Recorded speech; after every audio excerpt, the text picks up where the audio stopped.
4 కోట్ల రూపాయల విలువైనటువంటి ల్యాండ్ కబ్జా కేసులో తమ్మినేని కుటుంబం మొత్తం కూడా నిందితులుగా చేర్చబడ్డారు. ఆల్రెడీ ఈ విషయం స్వయంగా శ్రీకాకుళం ఎస్పీనే చెప్పడం జరిగింది. అయితే ఆ రోజు ఆదివారం నాడు ప్రెస్ మీట్ జరిగితే సోమవారం ఉదయం తెల్లారి గట్ల 3 గంటల ప్రాంతంలో తమ వాహనాలు, ఎలక్ట్రానిక్ గాడ్జెట్స్, అలాగే మొబైల్స్ అన్నీ కూడా వదిలేసి ఒక ప్రైవేటు వాహనంలో కుటుంబం మొత్తం కూడా పరారైపోయారు. ఎక్కడ ఉన్నారు అనేది ఇప్పటి వరకు ఎవరికీ తెలియదు. అయితే వీళ్ళు ఇక్కడ నుంచి పారిపోయి తెలివిగా ముందస్తు బెయిల్ కోసం కోర్టుకు వెళ్ళారు. ఒక రకంగా ముందస్తు బెయిల్ కూడా కాదు, క్వాష్ పిటిషన్ వేశారు. అంటే ఈ కేసు పూర్తిగా తప్పుడు కేసు, మా మీద రాజకీయ కక్షతో పెట్టారు కాబట్టి ఈ కేసును కొట్టివేయండి అని చెప్పి తమ్మినేని కుటుంబం పారిపోయి హైకోర్టును అయితే ఆశ్రయించారు. దీంట్లో హైకోర్టు తరపున, ప్రభుత్వ తరపున కూడా లాయర్లు అయితే వాదన వినిపించారు. అయితే నిన్న హైకోర్టు నుంచి కూడా తమ్మినేని సీతారాంకి రక్షణ దొరకలేదు. ససేమిరా రక్షణ కల్పించడానికి కోర్టు ఒప్పుకోలేదు. ఒప్పుకోకపోవడమే కాదు, కోర్టు కొద్దిగా ఘాటైన వ్యాఖ్యలు కూడా చేసింది. అసలు మీరు ఈ భూమి కొన్నారు అంటున్నారు కదా, కొంటే ఎలా కొన్నారు? డబ్బులు ఇచ్చి కొన్నారా, చెక్ ఇచ్చి కొన్నారా? డబ్బులు ఇచ్చి కొంటే ఆధారం ఏంటి, చెక్ ఇచ్చి కొంటే ఏ అకౌంట్లో డిపాజిట్ చేశారు? అసలు మీరు ఏ అకౌంట్ నుంచి డ్రా చేసి వాళ్ళకు డబ్బులు ఇచ్చారు? ఎందుకంటే 37 లక్షల రూపాయలు కొన్నాము అని చెప్పి నిన్న కోర్టులో చెప్పారు వాళ్ళు. సో 37 లక్షల రూపాయలు ఎక్కడి నుంచి తెచ్చారు మీరు? మన ఇంట్లో 37 లక్షల డబ్బులు అయితే పెట్టుకోం కదా క్యాష్. సో ఏ అకౌంట్ నుంచి డ్రా చేశారు, ఏ అకౌంట్కి ట్రాన్స్ఫర్ చేశారు? దాన్ని నిరూపించే ఆధారాలు మొత్తం కూడా కోర్టు ముందు ఉంచండి అని చెప్పి నిన్న కోర్టు ఆదేశించింది. అదే సమయంలో ఇంకో మాట కూడా చెప్పింది. సో ఇప్పుడున్నటువంటి పరిస్థితుల్లో రక్షణ కల్పించడం కానీ, కేసును కొట్టివేయటం కానీ జరగదు. కేసు ప్రాథమిక విచారణ దశలో ఉంది. సో ఆరోపణలు వచ్చింది మీ మీద కాబట్టి దాన్ని నిరూపించుకోవాల్సిన బాధ్యత మీ మీదే ఉంటుందని చెప్పి నిన్న కోర్టు కూడా వ్యాఖ్యానించింది. దీంతో హైకోర్టు రక్షణ కూడా కరువైంది. అయితే హైకోర్టు ఒక వెసులుబాటు కల్పించింది. ఏంటంటే మీకు నిజంగా భయం ఉంది, అరెస్టు చేస్తారు, లేకపోతే ఇంకో భయం ఉంటే ముందస్తు బెయిల్ పిటిషన్కి వేసుకోండి, దాని మీద విచారణ చేసి అప్పుడు అందులో వాదనలో పస ఉంటే అప్పుడు ముందస్తు బెయిల్ గురించి ఆలోచిద్దాం తప్ప ఇప్పుడు మాత్రం బెయిల్ పిటిషన్ మీకు రక్షణ కల్పించడానికి కానీ, నోటీసులు ఇవ్వడానికి తమ్మినేని తరపు లాయర్ ఇంకో మాట కూడా అడిగాడు. ఆ ఫోర్జరీకి మాకు సంబంధం లేదు. ఆ రజనీ అనే మహిళ భూమి అమ్మింది, మేము కొనుక్కున్నాము, మా తరపు కొనుక్కున్నారు. సో మాకు భూమి అమ్మకం వరకు మాత్రమే మాకు సంబంధం. ఆ ఫోర్జరీలకి, ఆ ఫేక్ డాక్యుమెంట్లు సృష్టికి వాటికి మాకు సంబంధం లేదని చెప్పి తమ్మినేని సీతారాం తరపు లాయర్ కూడా చెప్పే ప్రయత్నం చేశాడు. బట్ కోర్టు మాత్రం అగ్రీ చేయలే. ఎందుకనంటే వాస్తవానికి తమ్మినేని సీతారాం ప్రమేయం లేకుండానే ఇంత తతంగం నడుతుందా? ఎక్కడో పక్క రాష్ట్రం నుంచి ఒక మహిళ వచ్చి ఇక్కడ ఏకంగా డెత్ సర్టిఫికేట్ సృష్టించి, ఫ్యామిలీ మెంబర్ సర్టిఫికేట్ సృష్టించి ఆ భూమిని తమ్మినేని సీతారాం కొడుకు మాత్రమే ఎందుకు అమ్మాలి? వేరొకరికి అమ్మొచ్చు కదా. అసలు ఫస్ట్ ఆ మహిళ ఇక్కడ మహిళ కాదు కదా. సో నిన్న కోర్టు కూడా ఏంటంటే దీంట్లో అగ్రీ చేయాల. మీ మీద ఆరోపణలు వచ్చాయి, నిరూపించుకోవాల్సిన బాధ్యత మీది. మీరు కొన్నాము అంటున్నారు కాబట్టి ఎలా కొన్నారు అనేది కోర్టు ముందు డాక్యుమెంట్ ఉంచండి, డాక్యుమెంట్ ఎవిడెన్స్ ఉంచండి మా దగ్గర అని చెప్పి కోర్టు చెప్పడంతో వైసీపీ అంటే తమ్మినేని సీతారాం తరపు లాయర్ కూడా ఏమీ మాట్లాడలేని పరిస్థితి. ఆ ఫోర్జరీతో సంబంధం లేదు కాబట్టి మిగతావన్నీ కూడా 7 సంవత్సరాల కంటే తక్కువ జైలు శిక్ష పడే సెక్షన్లే కాబట్టి మా దగ్గర వివరణ తీసుకుని మమ్మల్ని వదిలేయాలని చెప్పి కోర్టును కోరితే కోర్టు అందుకు కూడా నిరాకరించింది. కేవలం వివరణ తీసుకుని వాళ్ళని వదిలేయాలని పోలీసులకు ఆదేశాలు ఇవ్వడానికి కోర్టు కూడా ఒప్పుకోలేదు. సో అంటే ఆల్మోస్ట్ తమ్మినేని సీతారాం అరెస్టు కాకుండా అడ్డుకునే అన్ని ద్వారాలు మూసుకుపోయాయి. ఇంకేదన్నా సుప్రీంకోర్టుకు వెళితే మనం చెప్పలేం కానీ అక్కడ ఏం జరుగుద్దో. ఇప్పటి వరకు అయితే తమ్మినేని సీతారాంకి అరెస్టును అడ్డుకోవడానికి కోర్టు ప్రయత్నాలు కూడా విఫలమైన నేపథ్యంలో ఆచూకీ తెలిసిన మరుక్షణమే పోలీసులు అరెస్టు చేయడానికి అయితే రంగం సిద్ధం చేశారు. ఆల్రెడీ బృందాలుగా ఏర్పడి తమ్మినేని సీతారాం గురించి అయితే ఎంక్వైరీ చేస్తున్నారు. ఆల్రెడీ మొన్న కూడా నేను చెప్పా, తమ్మినేని సీతారాం ఇప్పుడు వారిపోయి తర్వాత కోర్టులో కనపడతాడని చెప్పా. అన్నట్టుగానే నిన్న కోర్టులో పిటిషన్ వేశారు. కాకపోతే అక్కడ కూడా తమ్మినేని సీతారాంకి అయితే రక్షణ రాలేదు. దీనికి సంబంధించినటువంటి వార్త ఒకటి వచ్చింది, ఒకసారి చూద్దాం కోర్టు ఏమందో. వైకాపా నేత తమ్మినేనికి హైకోర్టులో ఎదురు దెబ్బ.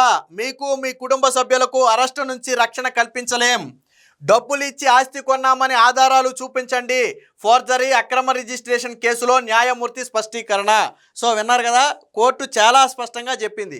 సో మీరు డబ్బులు ఇచ్చి కొన్నామని చెప్పారు కదా, దాని ఆధారాలు ఏంటో కోర్టు ముందు చూపించండి అని చెప్పి కోర్టు స్వయంగా వ్యాఖ్యానించడంతో పాటు ఫ్యామిలీలో ఎవరికి కూడా మేము రక్షణ కల్పించలేమంటే ఆల్మోస్ట్ ఫ్యామిలీ అందరి ఇన్వాల్వ్మెంటు ఉందని ఏదైతే పోలీసులు చేసినటువంటి వాదన ఉందో ఆ వాదనతో కోర్టు ఏకీభవించినట్టుగానే తెలుస్తుంది. వైకాపా నేత మాజీ స్పీకర్ తమ్మినేని సీతారాం, ఆయన సతీమణి వాణి, కుమారుడు వెంకట వెంకట శ్రీరామ్, చిరంజీవి నాగులకు హైకోర్టులో ఎదురు దెబ్బ తగిలింది. 4 కోట్ల విలువైన భూమిని ఫోర్జరీ దస్త్రాలతో నాగు పేరుపై అక్రమంగా రిజిస్ట్రేషన్ చేయించుకున్నారంటూ కట్టా జయకిషోర్, ఎవరైతే కట్టా లింగేశ్వరరావు, కనకలింగేశ్వరరావు కొనుక్కున్నాడో ఆయన కుమారుడు కట్టా జయకిషోర్ అనే వ్యక్తి ఇచ్చిన ఫిర్యాదు మేరకు శ్రీకాకుళం పోలీసులు నమోదు చేసిన కేసులో అరెస్టు నుంచి వారికి రక్షణ కల్పించేందుకు హైకోర్టు నిరాకరించింది. పిటిషనర్లకు నోటీసులు ఇచ్చి వివరణ తీసుకోవాలని పోలీసులను ఆదేశించలేమని తేల్చి చెప్పింది. కేసును కొట్టివేయాలంటూ పిటిషనర్లు వేసిన క్వాష్ పిటిషన్లో అరెస్టు నుంచి రక్షణ కల్పిస్తూ మధ్యంతర ఉత్తర్వులు కూడా ఇవ్వలేమని చాలా స్పష్టంగా చెప్పింది. అంటే కేసు ప్రాథమిక దశలో ఉంది, ఆరోపణలు చాలా బలమైన ఆరోపణలు ఉన్నాయి కాబట్టి ఈ దశలో మేము జోక్యం చేసుకోలేము. మీ మీద ఆరోపణలు వచ్చాయి, మీరు కొన్నాము అని మీరు చెబుతున్నారు కాబట్టి ఆస్తిని ఎలా కొన్నారో దానికి సంబంధించినటువంటి ఆధారాలు, ముఖ్యంగా డబ్బు ఏ రూపంలో చెల్లించారు లాంటి ఆధారాలు కోర్టు ముందు ఉంచాలని చెప్పి నిన్న కోర్టు ఆదేశించింది. దీంతో వాళ్ళకు ఉన్నటువంటి ఒకే ఒక్క హోప్ ఏంటంటే మాకు ఫోర్జరీతోనూ తప్పుడు సర్టిఫికేట్తో మాకు సంబంధం లేదు కాబట్టి అని కోర్టులో చెబితే కోర్టు నమ్ముతుంది. మిగతావన్నీ కూడా అక్రమంగా రిజిస్ట్రేషన్ చేయించుకోవటం ఇవన్నీ కూడా 7 సంవత్సరాల కంటే లోపు జైలు శిక్ష ఉన్నటువంటి నేరాలు కాబట్టి పెద్దగా మనకి ఇబ్బంది ఉండదు, నోటీసులు ఇచ్చి వదిలేస్తారని వీళ్ళు భావించారు. బట్ కోర్టులో మొత్తం కథ అడ్డం తిరిగింది. ప్రభుత్వ తరపున చాలా బలంగా వాదన వినిపించారు. ఆ రోజు స్పీకర్గా ఉన్నాడు ఆయన, తనయుడు కాబట్టే చిరంజీవి ఇన్ఫ్లుయెన్స్ చేయగలిగాడు. రెండోది ఇక్కడ కోర్టులో చెప్పినటువంటి వింత కథ ఒకటి ఉంది. ఏమని చెప్పారు వాళ్ళు కోర్టులో, ఆ డెత్ సర్టిఫికేట్కి ఆ ఫ్యామిలీ మెంబర్ సర్టిఫికేట్కి మాకు సంబంధం లేదని చెప్పి కోర్టులో చెప్పారు. కేవలం ఆ వాణి, ఎవరైతే రజనీ అనే అమ్మాయి భూమి అమ్మింది, మేము కొన్నాం, అక్కడ వరకే మాకు సంబంధం, వాటితో మాకు సంబంధం లేదని చెప్పారు. సరే, ప్రాక్టికల్గా మాట్లాడుకుందాం. ఈ రజనీ అనే మహిళది ఎక్కడ, అడబాల రజనీ అనే మహిళది ఎక్కడి నుంచి వచ్చింది, ఒడిశా నుంచి తీసుకొచ్చారు. ఆ మహిళ ఇక్కడ మహిళ కాదు. సో ఒడిశా నుంచి వచ్చినటువంటి ఒక మహిళ బతుకున్నటువంటి గోవిందరాజులు అనే వ్యక్తి పేరు మీద డెత్ సర్టిఫికేట్ ఎలా పుట్టిస్తుంది? అసలు గోవిందరాజులు ఎలా తెలిసి ఈ మహిళకు? ఎక్కడో ఒడిశా నుంచి వచ్చిన మహిళకు గోవిందరాజులు ఎలా తెలుసు? గోవిందరాజులు అనే ఒక వ్యక్తి ఉన్నాడు, ఆ వ్యక్తికి ల్యాండ్ ఉంది, ఆ వ్యక్తిని చంపేసి ఫ్యామిలీ మెంబర్ సర్టిఫికేట్ తీసుకుని నేను భూమి కొట్టేయచ్చు, ఎలా తెలుసు? తెలవదు కదా. సో అది ఫస్ట్ పాయింట్. సో నమ్మశక్యంగా లేదు. రెండోది, అసలు ఎక్కడో పక్క రాష్ట్రం నుంచి వచ్చినటువంటి ఒక మహిళ ఇక్కడ death certificate, family member certificate పుట్టించగలుగుతా ఇన్ఫ్లుయెన్స్ లేకుండా? ఎవరి ఇన్ఫ్లుయెన్స్ లేకుండా ఈ 2 సర్టిఫికేట్లు, దొంగ సర్టిఫికేట్లు పుట్టించగలుగుద్దా? ఒరిజినల్ సర్టిఫికేట్లు అయితే వస్తాయేమో, కానీ దొంగ సర్టిఫికేట్లు ఇప్పుడు నేనున్న ఒక వ్యక్తి పేరు మీద డెత్ సర్టిఫికేట్ పుట్టించగలనా? నేను పుట్టించలేను, ఎందుకంటే నాకు ఇన్ఫ్లుయెన్స్ లేదు. మరి ఎవరు ఇన్ఫ్లుయెన్స్ ఉపయోగించి పుట్టించారు? ఆ రోజు ఆ మహిళకి లేదు కదా, ఎవరు ఇన్ఫ్లుయెన్స్ ఉపయోగించారు? 2. మూడోది, సరే ఓకే వీళ్ళకి సంబంధం లేదు అనుకుందాం, ఆ అమ్మాయి death certificate, family member certificate ఆ అమ్మాయి పుట్టించుకుంది అనుకుందాం కాసేపు. అప్పుడు తమ్మినేని సీతారాంకే ఎందుకు అమ్మాలి? ఎవరికైనా అమ్ముకోవచ్చు కదా. తమ్మినేని సీతారాం కొడుకే ఎందుకు అమ్మాలి? ఆ భూమిని ఎవరికైనా అమ్ముకోవచ్చు కదా, అంతే కదా. ఇప్పుడు ఆ అమ్మాయి దొంగ సర్టిఫికేట్లు పుట్టించేసుకున్నప్పుడు అవసరమైతే ఆ అమ్మాయి పేరు మీద రిజిస్ట్రేషన్ చేయించుకుని అలా పెట్టుకోవచ్చు, లేదా వేరొకరికి అమ్ముకోవచ్చు కదా. తమ్మినేని సీతారాంకే ఎందుకు అమ్మాలి? ఆయన కొడుకే ఎందుకు అమ్మాలి? సో కాబట్టి ఇలాంటి లాజిక్లు కోర్టులో చెప్పడానికి బాగుంటాయి తప్ప ప్రాక్టికల్గా నమ్మటానికి బాగుండవు. ఇప్పుడు నేను చెప్పిన పాయింటే కదా, ఎక్కడో పక్క రాష్ట్రం నుంచి వచ్చిన మహిళకు ఈ గోవిందరాజులు అనే వ్యక్తి ఎలా తెలుసు? ఒకటి, తెలిసినా సరే death certificate, family member certificate పుట్టించే ఇన్ఫ్లుయెన్స్ ఎక్కడిది? మూడోది, పుట్టించినా సరే ఎందుకు తమ్మినేని సీతారాం కొడుకే అమ్మాలి? వీటికి సమాధానం ఉందా? నేను కోట్లాల వాదన అదే, మాకు ఆ డెత్ సర్టిఫికేట్కి ఆ ఫ్యామిలీ మెంబర్ సర్టిఫికేట్ మాకు సంబంధం లేదు, వాళ్ళు అమ్మారు మేము కొనుక్కున్నాం, మాకు అంతవరకే సంబంధం అంట. సరే, ఇక్కడ ఇంకో పాయింట్ కూడా నేను చెప్తా. ఫర్ ఎగ్జాంపుల్ అన్నీ ఆ అమ్మాయే చేసింది, మీకే సంబంధం లేదు అనుకుందాం. ఈ రజనీ అనే మహిళ ఎవరు? ఈ గోవిందరాజులు అనే వ్యక్తి ఎవరు? ఈ మహిళ ఫ్యామిలీ ఎక్కడుంటుంది? వీళ్ళ ఆధార్ కార్డు ఏంటి? వీళ్ళ రేషన్ కార్డు ఏంటి? వీళ్ళ పాన్ కార్డు ఏంటి అనేది తమ్మినేని సీతారాం చూడకుండానే కొన్నాడా? ఇప్పుడు ఆ అమ్మాయి ఆధార్ కార్డులో అడబాల అని ఉంటుంది, మరి గోవిందరాజుల ఇంటి పేరేంటి? అందవరపు, అక్కడ దొరికిపోతారు కదా. అలాగే ఈ అమ్మాయికి ఏపీలో రేషన్ కార్డు లేదు, మరి రేషన్ కార్డు ఎందుకు లేదని ఎందుకు అడగలేదు? అలాగే ఈయన తండ్రి అని చెబుతున్నటువంటి గోవిందరాజులు అక్కడ వ్యక్తే కదా. తమ్మినేని సీతారాం కనీసం ఎవరి గోవిందరాజులు చనిపోయాడంటానికి కనీసం ఆరా తీరా? ఎవరి ఫ్యామిలీ నుంచి ఈ అమ్మాయి వచ్చింది గోవిందరాజులు అని చెప్పుకుంటుంది, గోవిందరాజులు ఎవరని తమ్మినేని సీతారాం ఆరా తీయడా? సరే, అది కూడా పక్కన పెట్టు. రిజిస్ట్రేషన్ అప్పుడు 5 లక్షలు దాటితే నువ్వు 37 లక్షలు కొన్నావని నువ్వే చెప్పావు. 5 లక్షలు దాటితే పాన్ కార్డు ఖచ్చితంగా ఇవ్వాలి.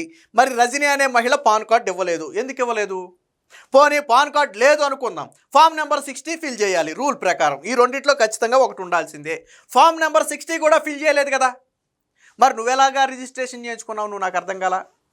నువ్వు ఆ మహిళ ఎవరో నీకు తెలియదు అంటావు, ఆ సర్టిఫికేట్ లేదో నీకు తెలియదు అంటావు. కనీసం నువ్వు రిజిస్ట్రేషన్ చేయించుకునేటప్పుడు ఈ అమ్మాయి ఇంటి పేరేంటి, ఆధార్ కార్డు ఏంటి, పాన్ కార్డు ఏంటి, ఓటర్ ఐడి ఏంటి, కనీసం నువ్వు చెక్ చేయాలి కదా. అట్లీస్ట్ ఎందుకు ఈ అమ్మాయి ఆ పాన్ కార్డును ఫామ్ నెంబర్ 60 ఫిల్ చేయలేదని నువ్వు అడగాలి కదా. అది తప్పుడు రిజిస్ట్రేషన్ అని నీకు తెలుస్తుంది కదా. అవి ఇవ్వకుండా రిజిస్ట్రేషన్ చేయడం తప్పని తెలుసు కదా. మరి ఎంత చిన్న లాజిక్ ఎలా మర్చిపోయావా తమ్మినేని సీతారాం? కోర్టులో అలాంటి అడ్డగోలు వాదన చేసావు. కోర్టులో ఏం పిచ్చే కాదు కాబట్టే ఈ రోజు నీకు రక్షణ కల్పించలేమని చెప్పింది. అంటే ఈ స్కామ్ మొత్తం తమ్మినేని సీతారాంకి తెలిసే జరిగింది.